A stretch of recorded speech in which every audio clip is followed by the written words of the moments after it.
god, look at this driver. Look at his car. Oh my god.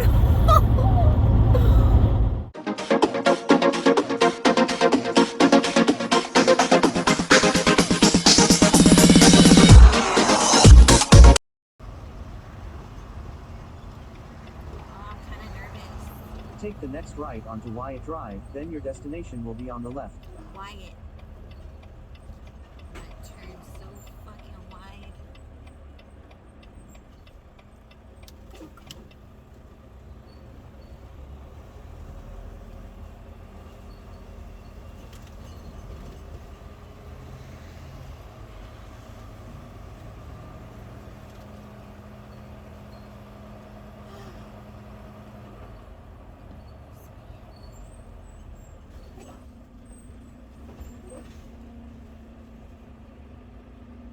Your destination is on the left.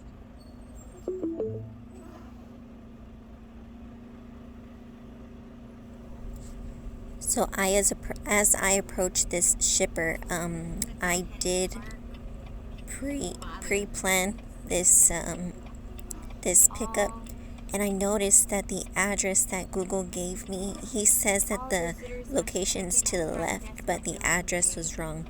That white building that you see was actually 7810. I was looking for 7710, and this building to the right is the shipper that I needed. So just to make sure, I went ahead and pulled over, spoke to the gentleman inside of the truck just to make sure I was where I was supposed to be.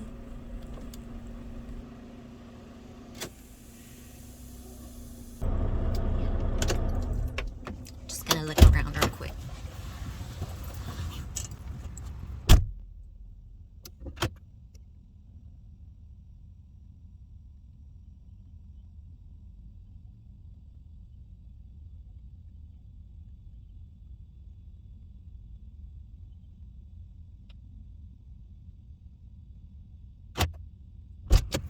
We did good, guys.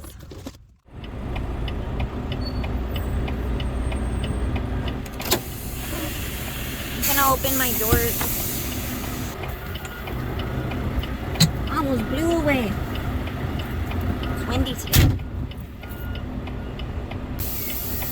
Dock 2.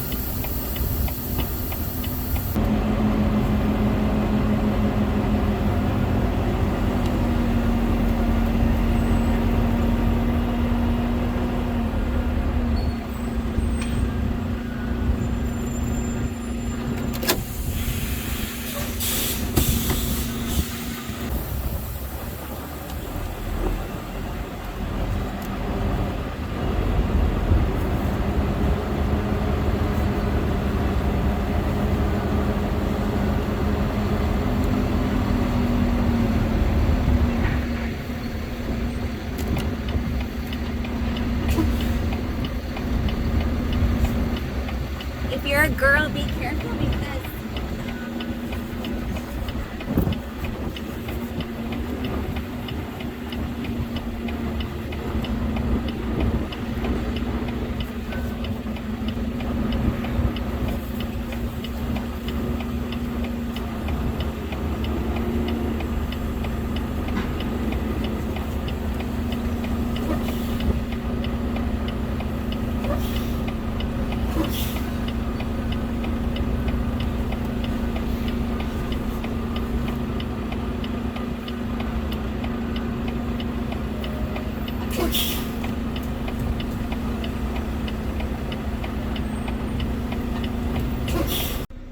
okay, I was gonna say, if you're a girl and you're just starting out, be prepared for the shippers or receivers to give you more challenging docks.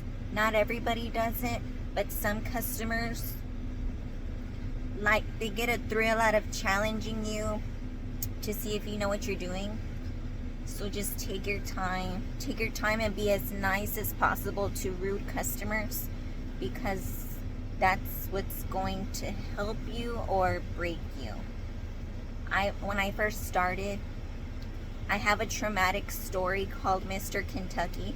It was snowing in Kentucky, and the customer I was delivering a bunch of tequila, and he gave me the most challenging dock he guided me into an alleyway that had a bunch very deep potholes that were covered in snow. I ended up getting stuck, but I chained up my drive tires and locked in my differentials and just rocked that shit. I was there a day early, and it took me about 2.5 hours to get out of there.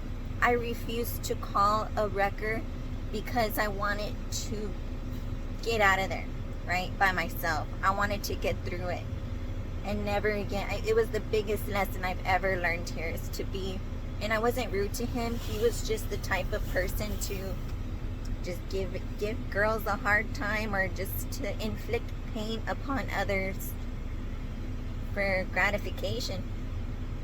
And it's just, you run into people like that sometimes. So as a girl, just be prepared to become an amazing driver because of the challenges that some people will put you through.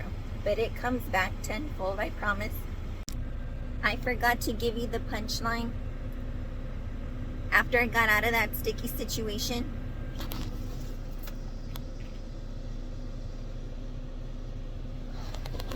Mr. Kentucky was like, I went up to dispatch. I went up to Mr. Kentucky and I was like, hey, I got out. He tells me, well, lucky you, you're a day early, so I'll unload you tomorrow. So I had to stay the night in a really bad side of town. The next day, he knocks really hard on my door, and he's like, good morning, really happy. I said, good morning, sir. I was already at the dock waiting to get unloaded.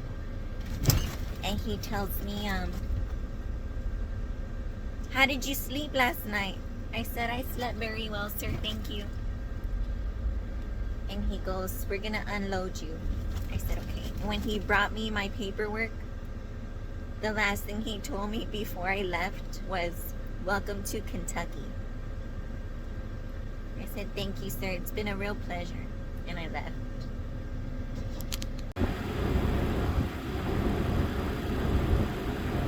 This load is 17,000 pounds.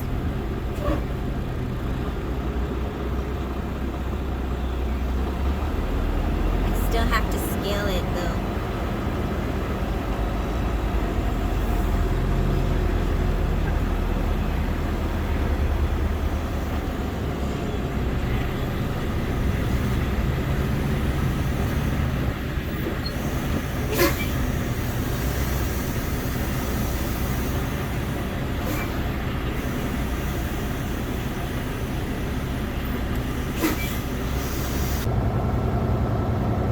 Look at these flatbed dudes.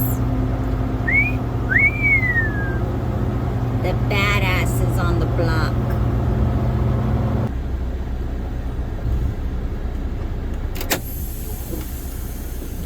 You can kind of feel the weight when you move the tandems.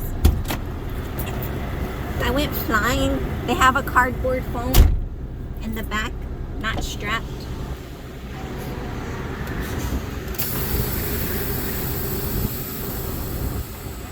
It fell out and I went to pick it up and I went flying a little bit. It was amazing.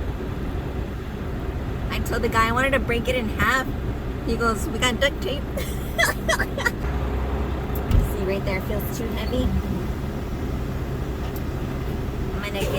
I'm gonna get it where it feels just right. And we'll see what happens with the scale. Right there. Right there.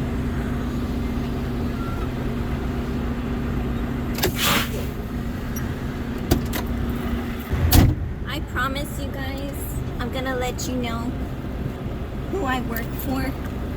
I just want to make sure that they really are legit before I even say their name, so I don't steer you wrong. Alright, we're loaded. We're gonna give our loaded call. I have a lot of garbage. We're gonna do our loaded call and go to the nearest truck stop to get away. There's supposed to be a tornado watch on my route.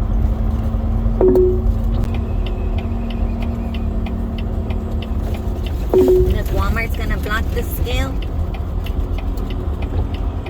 and I'm gonna show you how to fix it. There's a magic device. Whatever happened, something went through the top of that windshield. Oh no, I'll make it. I think I'll make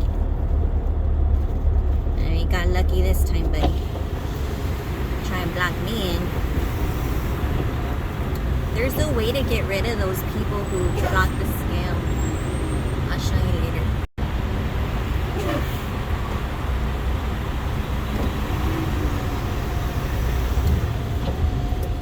First try, baby. I'm telling you, you can feel it after a while. Speed up, brother. That's how you merge.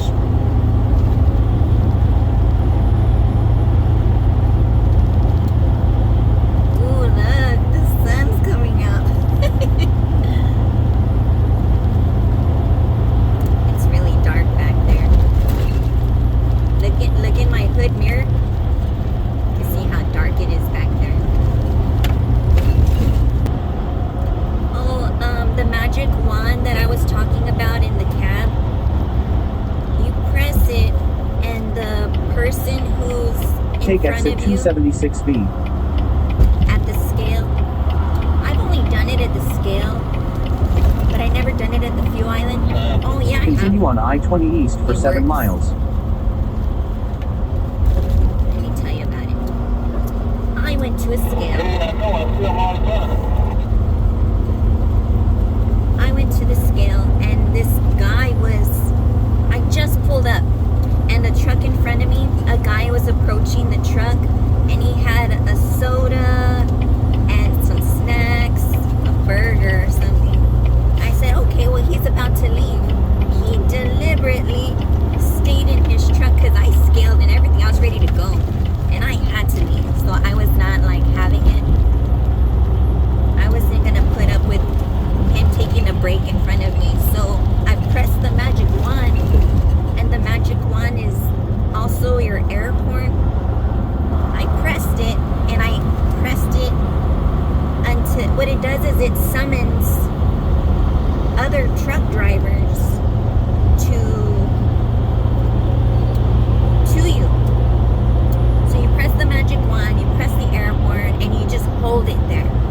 And you hold it there, and when I did that, the driver came out of the truck, and he gave me 2 of his middle fingers, like, bitch, fuck you.